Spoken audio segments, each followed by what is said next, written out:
Le maître ascensionné Jean le bien-aimé. Dans sa dernière incarnation, le maître ascensionné Jean était connu comme Jean le bien-aimé. Parmi tous les disciples de Jésus, il était celui qui avait la plus grande compréhension de la loi cosmique.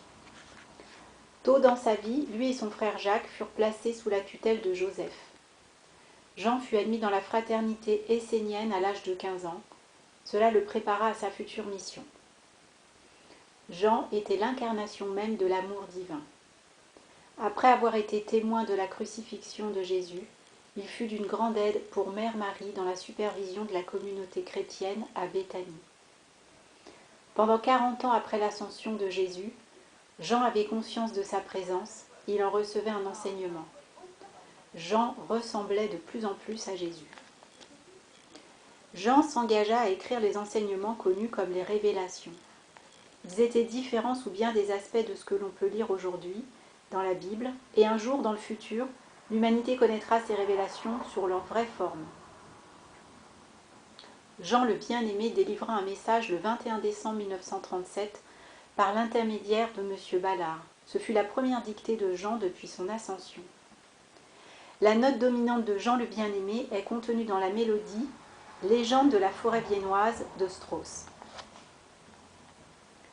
Le maître ascensionné Jésus.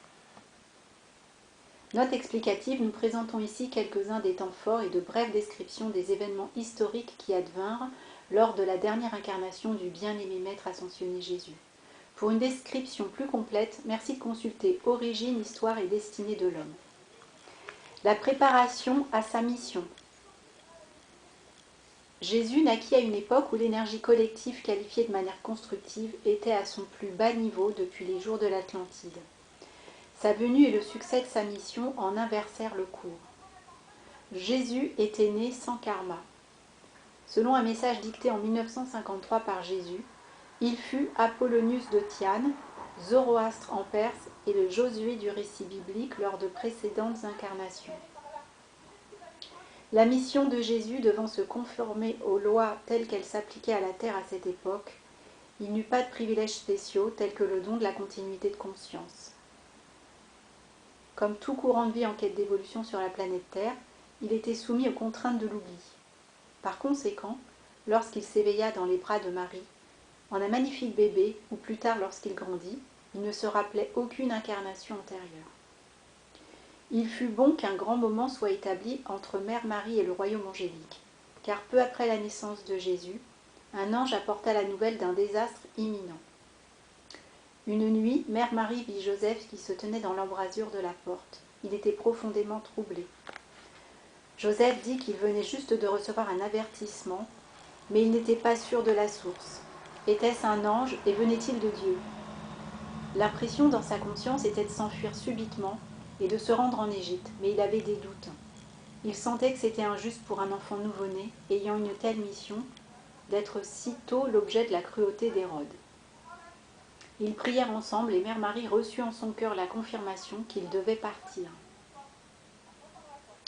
Tandis que derrière eux le sang des enfants s'écoulait dans les rues, Mère Marie et plus tard Jésus firent le vœu d'assister chaque enfant impliqué dans un acte aussi brutal à obtenir l'ascension dans une future incarnation. Ces enfants périrent du fait de leur mission. Mère Marie prit son petit bébé et ensemble avec Joseph, ils quittèrent l'abri de leur foyer et voyagèrent jusqu'en Égypte, un pays plein des dangers de la vie sauvage. Ce fut un voyage long et pénible, avec de nombreuses nuits sans sommeil, dans la fuite devant les soldats d'Hérode. Très petit, Jésus manifestait déjà une pureté d'esprit. Ses sens étaient également très développés. Il avait une vue parfaite, une ouïe parfaite, un goût, un toucher et un odorat parfaits. De plus, il avait une grande intuition. Jésus ne vécut pas dans un monde privilégié et enchanté. Il vivait au sein de la dénommée imperfection. On exigeait qu'il côtoie le pauvre et le malade physique ou mental. Il n'y avait pas d'institution pour retirer de telles personnes de la vie publique à cette époque. Vêtu d'une simple tunique blanche et des sandales que Joseph lui avait fabriquées, le magnifique garçon était exposé aux pressions des pensées de nombreux plans, avec pour seule protection l'amour de Mère Marie et de Joseph. Les parents de Jésus furent ses premiers instructeurs. Mère Marie lui dit qu'il lui appartenait entièrement soit d'accepter comme réel le monde plein d'imperfections, tel que l'apparence de la maladie et de la détresse, soit de magnifier le Seigneur. Jésus dit aux étudiants que cette leçon l'aida immensément dans sa mission ultérieure et protégea sa raison à de nombreuses reprises. Joseph appliqua souvent ce principe également. Mère Marie déclara qu'il y a toujours ce choix, ou bien de s'accorder à amplifier le monde de l'apparence, ou de choisir de magnifier le pouvoir de Dieu en tournant le faisceau de sa propre énergie et de son attention vers sa propre présence à Yam, et en soutenant sa propre attention focalisée sur elle jusqu'à ce que le soi intérieur gagne en confiance.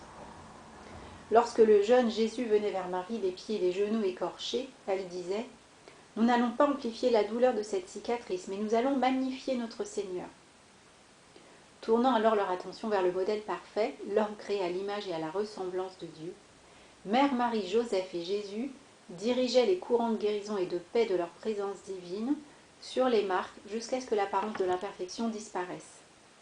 Ils firent cela systématiquement tous les jours. Ils établirent ainsi, ensemble, un moment qui devait être le fondement pour affronter les jours difficiles à venir, et oui, pour surmonter même la mort.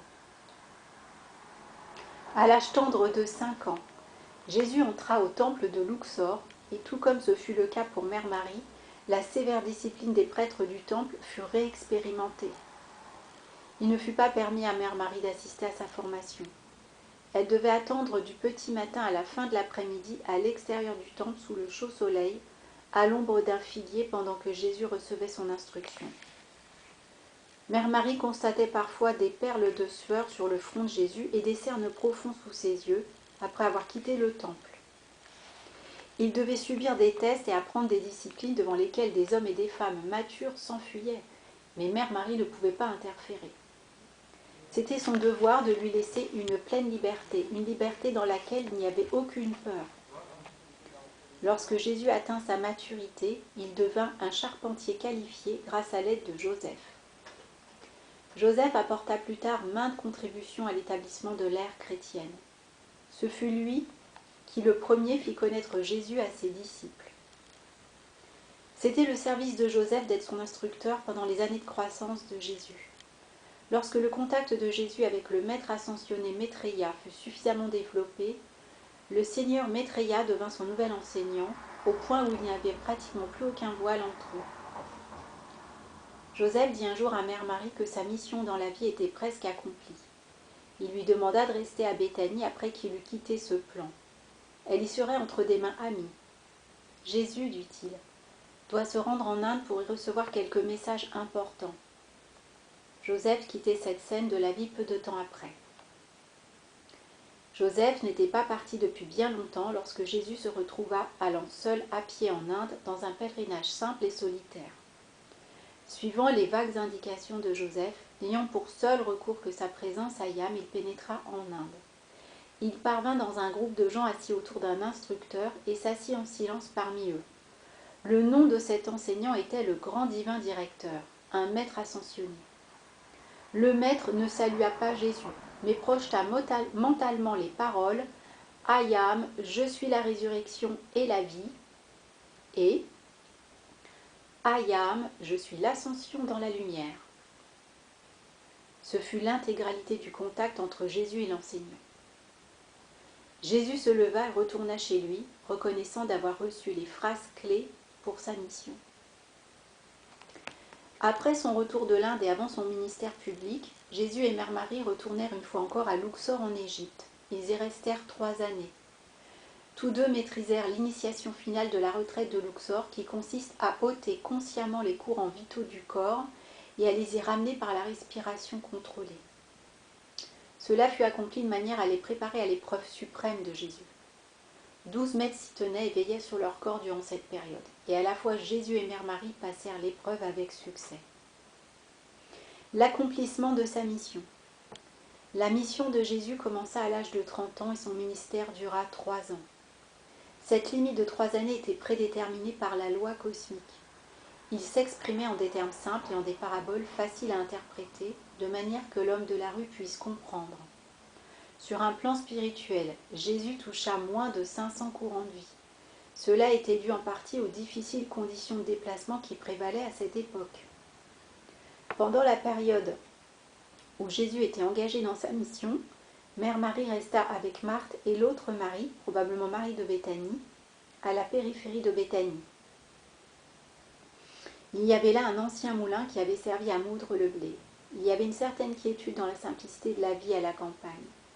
Mère Marie appréciait cet environnement et tissait des vêtements pour Jésus. Une fois par jour, elle grimpait un petit mont herbeux jusqu'à une grande plateforme rocheuse. Elle y passait plusieurs heures dans une profonde et sincère communion avec Dieu. Elle construisit ainsi le moment et le schéma sur lesquels Jésus et Mère Marie ascensionnèrent plus tard. Lorsque Jésus se reposait entre les voyages, il rendait visite à Mère Marie à Béthanie. Et lors de ces moments, chaque être eut du bonheur dans ces temps difficiles. Le premier prétendu miracle fut de changer l'eau en vin aux noces de Cana. Il tourna son attention vers Dieu et par les énergies de son moment spirituel, changea la substance de cette eau en lumière électronique. Le peuple lui attribua de manière inconsciente la qualité de ce qu'il désirait voir manifester. La substance qu'ils burent leur sembla par conséquent avoir le goût du vin. Nourrir les 5000 fut accompli selon des principes similaires. Jésus multiplia les pains et le poisson en utilisant la loi de la précipitation. Le pain et le poisson furent multipliés en rassemblant la substance lumière électronique, la substance qui nous entoure dans l'atmosphère. Cette substance fut amenée à prendre forme, puis à baisser son niveau vibratoire, permettant aux gens de se nourrir de ce qui leur semblait être du poisson et en avait le goût. Saint Germain utilisa les mêmes concepts de la loi, ainsi que cela est attesté dans le livre Mystère dévoilé, en donnant à M. Ballard un liquide laiteux qui fut également produit à partir de la substance lumière électronique. Cela rafraîchit et revitalisait grandement M. Ballard.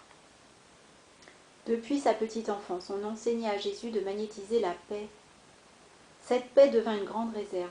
Elle permit à Jésus de dire avec autorité « Paix, soyez calme ». Et les eaux turbulentes de la mer de Galilée répondirent. Ce sentiment de paix était également présent lorsqu'il disait « Aimez vos ennemis et traitez gentiment ceux qui se servent de vous avec méchanceté ». Invoquant tout le moment de vie éternelle qu'il pouvait rassembler et dirigeant cette énergie dans le cœur de Lazare, Jésus fut à même de rendre un service. Il faisait appel à une énergie plus puissante que les gémissements, les pleurs, la curiosité, le scepticisme et autres qualités de nature imparfaite et agissant parmi les personnes présentes. Lazare répondit et revint de la prétendue mort. Alors qu'il effectuait ces nombreux miracles, Jésus avait l'aide spirituelle de Dieu, de son instructeur Maitréya et de sa mère, Mère Marie. Dans un message, Jésus pressa les étudiants à être prêts en tout temps, à utiliser leurs aptitudes divines. Personne ne sait lorsque vient cette opportunité. Il dit « C'est le moment. Ne consultez pas un calendrier pour savoir quand effectuer une certaine chose. » Je n'étais pas informée à l'avance de ce que j'allais expérimenter. Je n'avais pas de rouleau écrit me disant qu'à telle date, le Saint-Esprit allait descendre, ou qu'à telle date, j'allais faire des guérisons. Le Maître Jésus se servait presque constamment de ses mains pour véhiculer l'énergie tirée de Dieu et la chargeait par les électrons de son grand courant de vie, du pouvoir de guérison à l'attention de ceux qui avaient besoin d'aide. Lui et ses disciples guérissaient par l'imposition des mains. De cette manière, les particules électroniques de l'énergie du Maître étaient chargées dans la structure physique, aussi bien que dans les corps mental, émotionnel et éthérique de ceux qui réclamaient assistance. Lors d'un message dicté aux étudiants en 1961, Jésus déclara « Je fus malheureusement différencié comme étant le Fils unique par une mauvaise interprétation de la loi. J'étais venu apporter l'exemple de la vie éternelle en surmontant l'expérience appelée mort avec l'aide de partenaires divins. Je devais alors convaincre mes disciples que je vivais toujours et me déplaçais parmi eux ressuscités. Tout cela je le fis, car le monde avait alors, ainsi que maintenant, besoin de la venue d'un Fils qui soit parfait, d'un Fils qui puisse accomplir l'objectif et représenter sur terre un Père céleste. N'avez-vous jamais été fouetté en public, une couronne d'épines pressée sur votre front? N'avez-vous jamais eu vos vêtements vendus? Non! Les choses qui vous sont arrivées pendant cette incarnation sont légères comparées à ces expériences que j'ai volontairement subies pour montrer que le Fils de Dieu était le maître de l'énergie dans ce monde. En 1961, la bien-aimée mère Marie disait « Les forces diaboliques rôdent toujours de par le monde et insistent sur une partie fausse de la mission de Jésus. Elles glorifient un Christ crucifié, taisant un Christ ressuscité. » Les paroles de Jésus ajoutent un relief dans ce qui suit. Le Christ crucifié que le monde orthodoxe place devant le peuple est le symbole d'une expiation par procuration. C'est le moyen pour le soi extérieur de laisser un autre courant de vie porter son péché. Le Christ crucifié doit être remplacé par le Christ ascensionné. Il appartient à chaque personne de réparer ses propres fautes. Jésus souligna encore et encore dans ses messages que les miracles d'il y a 2000 ans pouvaient à nouveau être accomplis aujourd'hui par les étudiants. Il mentionna également que le point culminant de ce service qu'il attend de voir rendre n'a été atteint que depuis la dispense de 1927, l'activité Ayam. Les étudiants des maîtres ascensionnés reçoivent dans le cadre de ce service une opportunité comme rarement auparavant dans toute l'histoire de la Terre. Ces étudiants, dit-il, sont l'unique espoir de la Terre. Les églises ont eu leur opportunité durant 2000 ans pour libérer l'humanité, et cependant les gens sont devenus de plus en plus enchaînés. Au nom du Père de toute vie, je vous en implore, si vous m'aimez, faites ce que j'ai fait. Lorsque le maître et les disciples eurent fini le dernier souper et s'enfurent à Gethsémani, Mère Marie, une autre personne, dont le nom était également Marie, et Marthe, réunirent les tissus de lin que Mère Marie avait tissés et les plièrent avec précaution. Mère Marie savait en son fort intérieur que d'ici un jour, ces tissus envelopperaient le corps de son fils magnifique encore en vie.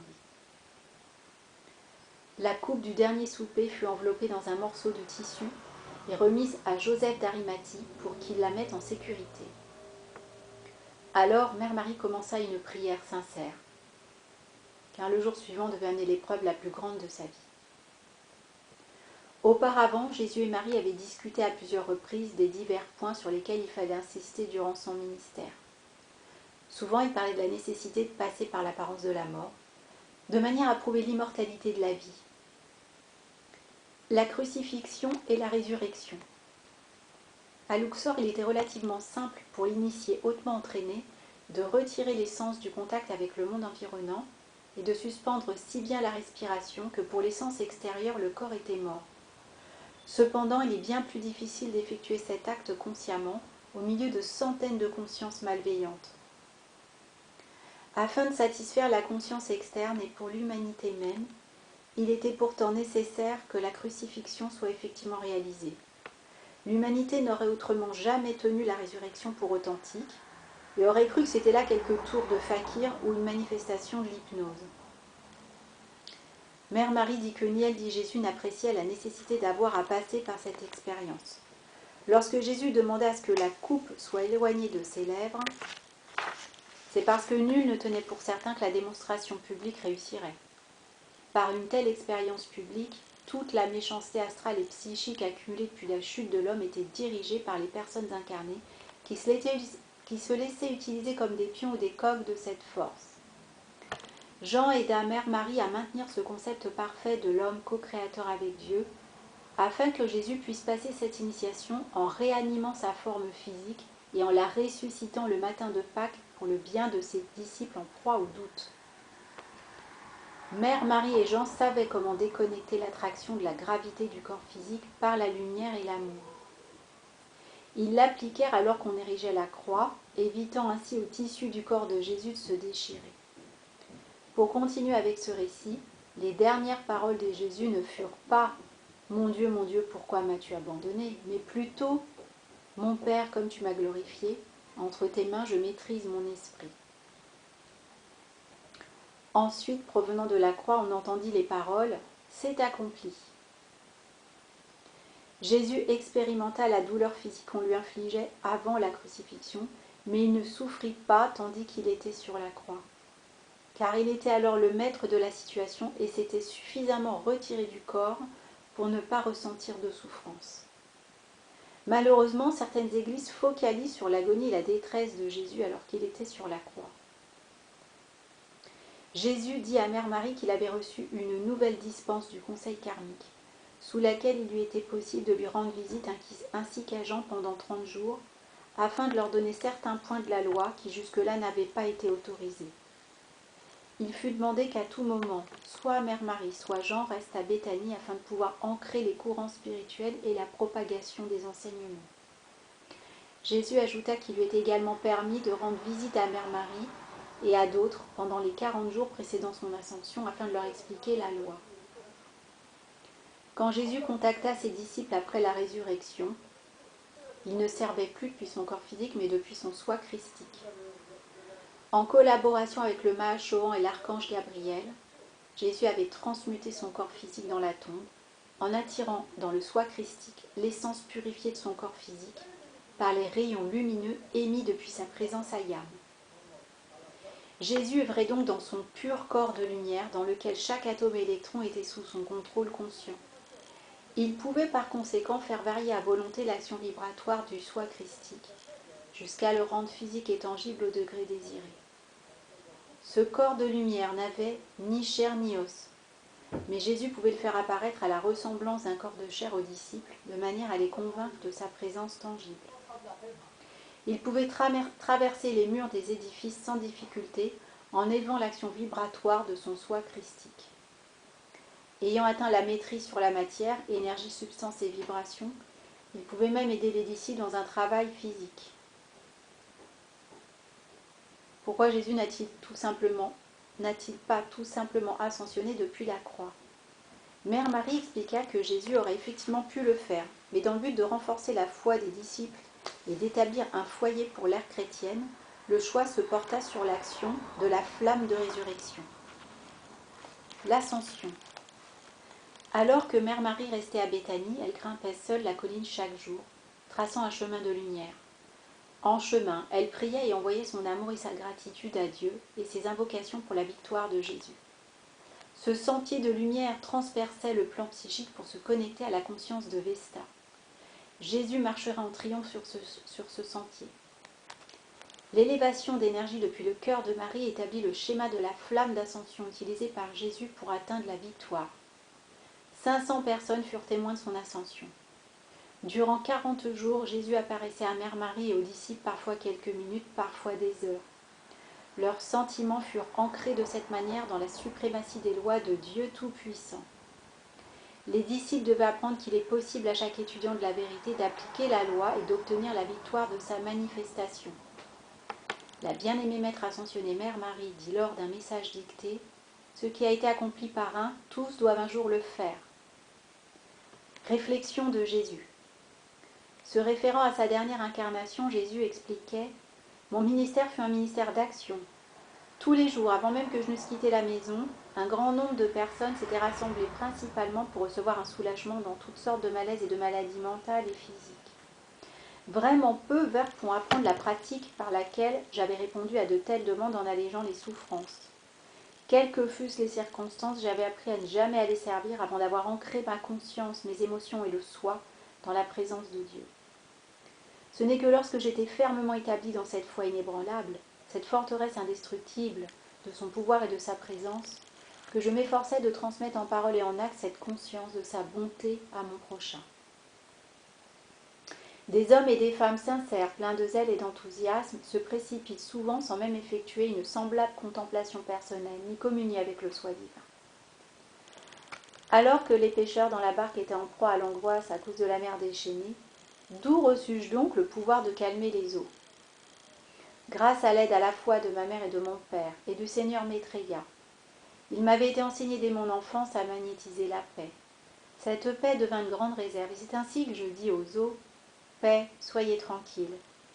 Et naturellement elles répondirent, car il y avait déjà autour de moi plus d'énergie qualifiée de paix divine que de turbulence dans la mer de Galilée.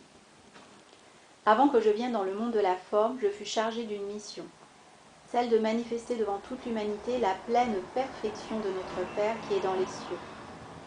Vous avez été chargés de même lorsque vous avez été créés. Votre mission est maintenant similaire à la mienne. Jésus demanda aux étudiants du pont vers la liberté de donner des décrets avec conviction. Il dit qu'aucun décret n'avait d'efficacité s'il n'était pas accompagné d'une grande conviction. Après son ascension, Jésus devint le Chohan du 6e rayon. Jésus et Koutoumi devinrent les instructeurs du monde le 1er janvier 1956. Le maître ascensionné Nada est dorénavant le Chohan du 6e rayon.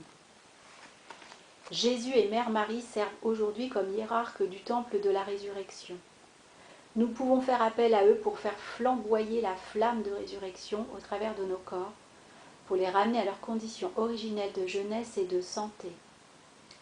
On trouve la note dominante du Maître ascensionné Jésus dans le chant « Joie sur le monde »,« Joy to the world ».